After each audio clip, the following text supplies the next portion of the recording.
આજ રોજ 78માં ગણતંત્ર દિવસે કડોદરા ખાતે આવેલ ગોપીન ફ્રૂટ માર્કેટમાં અનિલભાઈ જૈન દ્વારા ધ્વજવંદનનો કાર્યક્રમ યોજાયો હતો, જેમાં મોટી સંખ્યામાં વેપારીઓ જોડાયા હતા।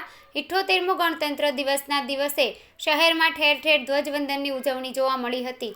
એવામાં કડોદરા ખાતે આવેલ ગોપીન ફ્રૂટ માર્કેટ ખાતે મહાવીર જૈનના ડિરેક્ટર અનિલભાઈ જૈન દ્વારા ધ્વજવંદનનો કાર્યક્રમ આયોજન કરવામાં આવ્યો હતો। આ કાર્યક્રમમાં મોટી સંખ્યામાં ફ્રૂટ માર્કેટના વેપારીઓ ઉપસ્થિત રહ્યા હતા।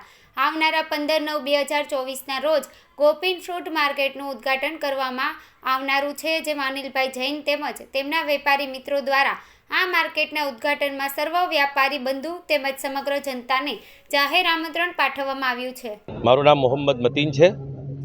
આજે 15મી ઓગસ્ટ છે અને આજે અમે બધા ગોપીન ફ્રૂટ માર્કેટના વેપારીઓ અહીંયા ધ્વજવંદન કરવા બધા ભેગા થયા છે અને બધાએ ભેગા મળીને ધ્વજવંદન કર્યું છે અને અમારી શુભકામના છે કે બધા વેપારીઓ 15/9/2024ના દિવસથી અમે ફ્રૂટ માર્કેટનો વેપાર શરૂ કરીશું અને તમામ જેટલા પણ ફ્રૂટના વેપારીઓ છે, શાકભાજીના વેપારીઓ છે, બધા વેપારી ભાઈઓએ 15/9/2024ના દિવસથી બધાએ ભેગા મળીને ગોપીન ફ્રૂટ માર્કેટનો વેપાર શરૂ કરવાનું છે અને બધાએ મળીને અમે સાથે વેપાર શરૂ કરીશું।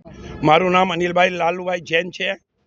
આજે સ્વતંત્ર દિવસના દિવસે 77માં ઝંડાવંદનના દિવસે આજે અમે ગોપીન ફ્રૂટ માર્કેટની અંદર ધ્વજવંદન કર્યું છે અને આજથી 15/9/2024ના દિવસે ગોપીન ફ્રૂટ માર્કેટ ચાલુ કરીશું અને બધા ભાઈઓને નમ્ર વિનંતી છે કે બહુ ધૂમધામથી ગોપીન ફ્રૂટ માર્કેટમાં આવે અને આનું શોભા વધાવે અને ગોપીન ફ્રૂટ માર્કેટમાં બધાને ગ્રાહકોને, દુકાનદારોને, પબ્લિકને બધાને આયોજન એ દિવસે કરવામાં આવ્યું છે।